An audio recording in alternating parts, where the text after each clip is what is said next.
আজকে পাটের শাক রান্না হবে বাড়িতে। আমি মনে মনে ভাবলাম যে সেটা আপনাদের সঙ্গে শেয়ার করি। তো পাটের শাক এই সময় অনেক পাওয়া যায়। আমি এই ছোট ছোট করে কুচি করে পাটের শাক কেটে নিচ্ছি। আমার রেসিপি দেখে যদি আপনাদের ভালো লাগে তাহলে আপনারা বানিয়ে খেতে পারবেন। আর পাটের শাক খুব কুচি করে কাটবো না, এই তো দেখুন এইভাবে কেটে নিলেই হবে।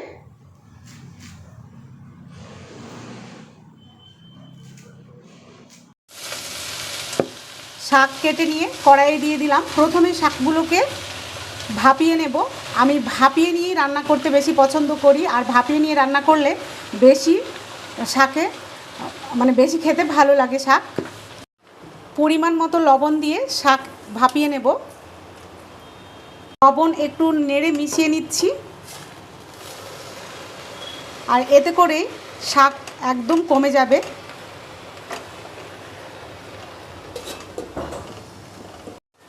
এই রকম ঢাকা দিয়ে শাক ভাপিয়ে নিতে হবে। দেখুন অনেকটাই কমে গেছে। মনে হচ্ছিল এক কড়াই শাক, কিন্তু তা নয়। লবণ দিয়ে শাক ভাপিয়ে নিলে অনেকটাই কমে যায়। দরকার হলে একটু জল দিয়ে ভাপিয়ে নেবেন। আমি একটু জল দিয়ে নিয়েছি, জল এখানে লাগবে মনে হলো।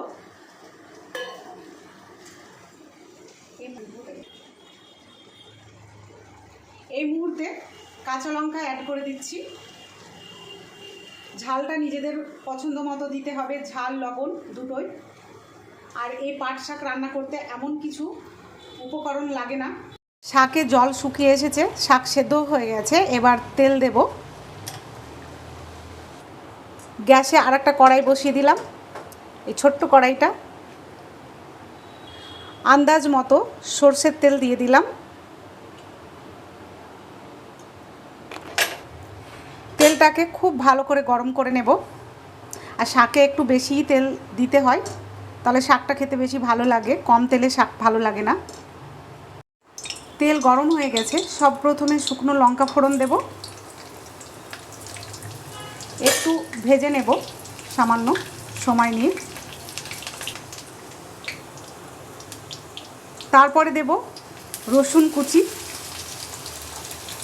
এখানে একটু বেশি রসুন কুচি দিয়েছি, কারণ শাকে রসুন কুচি খুব ভালো লাগে খেতে। তারপরে দিলাম পেঁয়াজ কুচি। এবার এগুলোকে খুব ভালো করে মিশিয়ে নিয়ে ভেজে নেব।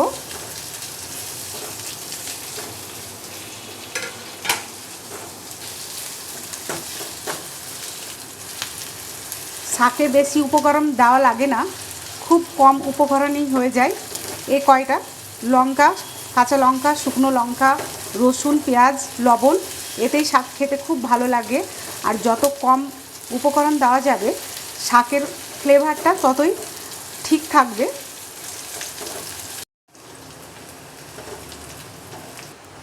ফোড়নটা ভাজা হয়ে গেছে, এবার শাকে দিয়ে দেব।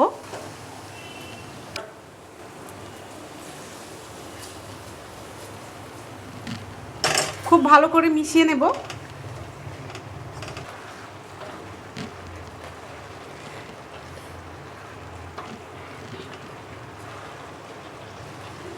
স্বাদের ব্যালেন্সটা ঠিক রাখার জন্য সামান্য একটু চিনি দেব।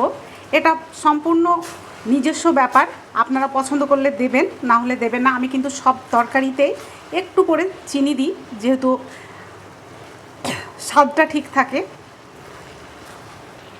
আমার শাক রান্না হয়ে গেছে, এবার পরিবেশন করে দেব।